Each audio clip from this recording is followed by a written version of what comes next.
Good morning. We're here today with Angela Fletcher, CEO of Happy Futures. Hello, Angela. Good morning. How Good are you? morning.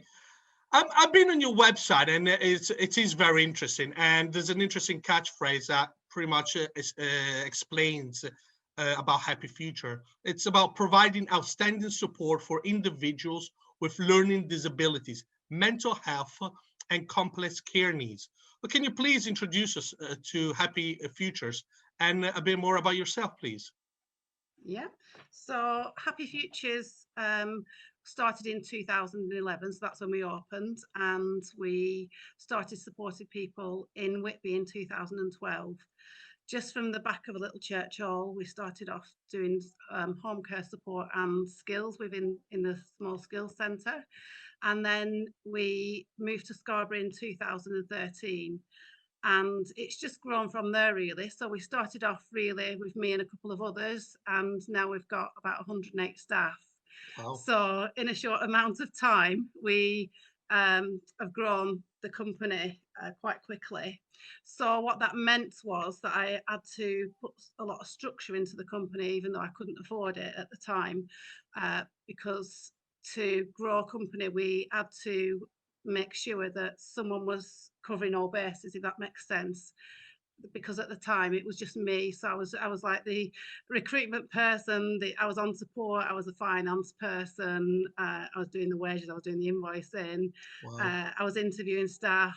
I lived in Lancashire, so I was commuting as well. So I commuted for a lot of years until about 3 years ago, when I decided to move up to Yorkshire. So it was a bit of a journey, and so we came over to Scarborough, and then we decided to, because I'm a learning disability nurse, we decided to use those skills and look at more complex care. So now we don't really do a lot of ad hoc support. We do complex care, and we support people with one-to-one support, two-to-one support, three-to-one support, and four-to-one support in their own accommodations. That's 24 hours a day.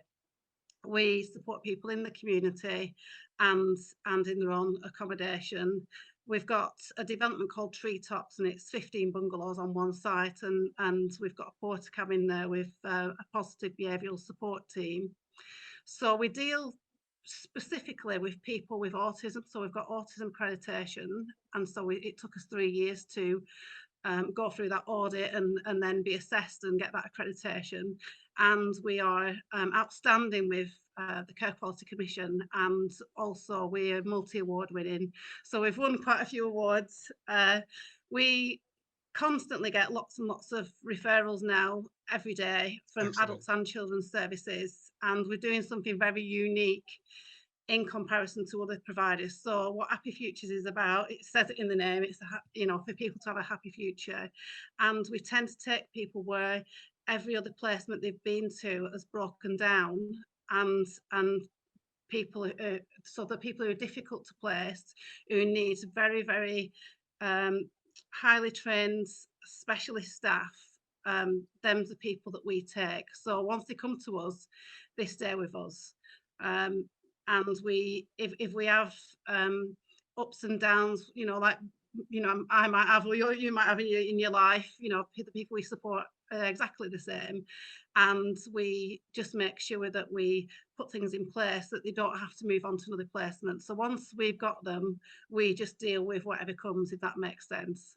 Absolutely. That's very important as well. Now, going back to what you just mentioned before, can you please tell us a bit more on the employment support service?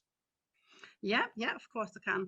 So what we've done previously is we had a big skills centre in Scarborough, and we supported our individuals to try and engage with employment, and that might be voluntary work to start off initially, and doing things in the centre, just having little jobs around the centre, and to work for us, so that for people to turn up on time, to kind of work with them to. So for instance, we have one lady who came in and helped us with our fire checks. So it was about kind of turning up on time, helping, having the knowledge and the understanding, going around with the staff, and then just supporting people to access education and employment. And that might be that we sit with people and we do a mock interview, we help them write the CV, we give them some work experience, and then also our staff can go along and kind of liaise with the employer and support that person for a limited amount of time in that role. So that's something that we're quite keen, and have been in the past, obviously before COVID. It's been quite difficult since COVID to do that because people are wearing masks. You know, if you've got a disability, you might kind of find it difficult not to see people's facial expressions and things like that. So it has been quite trying to continue with that. But going forward, hopefully, fingers crossed, we're coming out of the pandemic, and that's something that we can look to focus on in the future. Fantastic. You mentioned when we started the interview the amazing growth you've had. Where do you see Happy Futures in the next 2 years? Well, we're doing things now on a needs-led basis, really. We only this week I went and had a look at a new property, so that is something that I'm very focused on. Can't really say much about it at the minute, but come October this year, it's going to be a fantastic new facility that I'm going to provide for people with complex health needs. So we feel like we've got a lot of support around our people with complex behavioural needs, and now we're looking to develop a facility for people with more complex health needs. So that's something that we're looking at. We are still developing, we're still growing. We've got referrals to our service right up until January next year. So our biggest thing at the moment is recruitment. So anyone who's listening to this who fancies coming to live in Scarborough, we're a seaside town. To try and recruit, we've got 108 staff already, so to try and kind of recruit from that pool of people in Scarborough is sometimes difficult.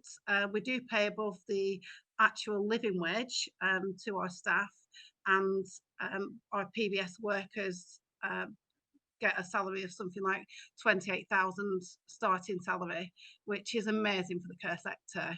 And that's something that we want to do. We want to grow the team. So at the moment, we've got head of PBS, which is positive behavioural support, and they specifically look at people's behaviours and why a person might have specific behaviours. So under the head of positive behavioural support, we've got a manager, and then we've got some active responders. And so if we get a new person to the service, that team can go out and do the initial transition. They can go and work alongside the existing staff teams within the existing services, and just make sure that we get the assessment right, the support plan right, and the positive behavioural support plan right.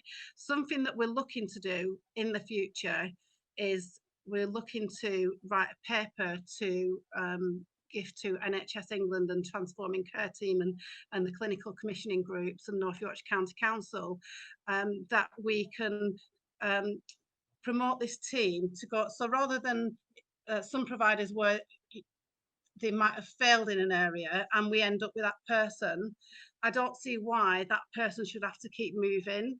So for us, what we want to try and do with that team is put them in for a specific amount of time to different providers and get everyone scaled up to what we're doing, if that makes sense. Absolutely. So and once we've worked with that team, you know, we would hope that they would be able to stay in their own accommodation, and if they couldn't, then that's something that we could offer. We could offer to say, well, actually, you know, if you're still not coping, we can find that person accommodation. But for me, I'm very passionate about, if someone lives somewhere, why should they move? Why should we not just be upskilling that team for them to stay where they're living at the minute? So that's something exciting. Something else we're looking at is maybe working a little bit across North Yorkshire with the GP surgeries. And that's something, again, that we're looking at, doing annual health checks for everyone with a learning disability. So at the moment, it's the GP's responsibility to do that, and they get funding to do that. And sometimes they don't actually meet the targets with everything else that's going on. So that's something that we thought we might, as a company, be able to pick up and have a specific team that can go around to different doctor surgeries and look at kind of health checks. And again, that's something that is for the future for us. There's lots of exciting things we're doing. You know, we are looking to move very quickly in the near future to support people in Bridlington. We already support people in Hummonby, and we are looking to kind of branch out, but we do it in the right way. We do it slowly. We do it so it's right. It's got to be perfect. I could have grown the business a lot bigger, you know, in this time, but I haven't, because we're keeping the quality there. We're keeping the focus there. We're getting the structure in. Last year we split all the management into departments, so we've got all departments within the company. Also, I feel that it's very, very important for me as the chief exec, and it's my company, to kind of pay for specific courses. So I've got some of my management team on MBAs. I've got all my active responders and my team leaders have done level 5 and NVQ level 5. If you're working in PBS, then you're going to be doing competencies and looking towards a qualification in that. So I'm very keen that it's not just let's label it and we are this, but actually we're not, because you know, no one's got the skills. We've just got a name. So I'm very keen that whichever role people have got in the company, that I'm funding them to get a qualification in it, if that makes sense. Absolutely. Yeah. I think what you're doing is amazing, and Oh, I'm very happy that you've grown and you have amazing things coming up in the pipeline. Hopefully we'll be able to disclose more information in the next few months. Yeah, definitely. First of all, thank you very much, Angela. It's been awesome to talk to you. And if you'd like to know more, please contact Happy Future directly on the website. Thank you very much. Brilliant. Thank you. Thanks, Andrea.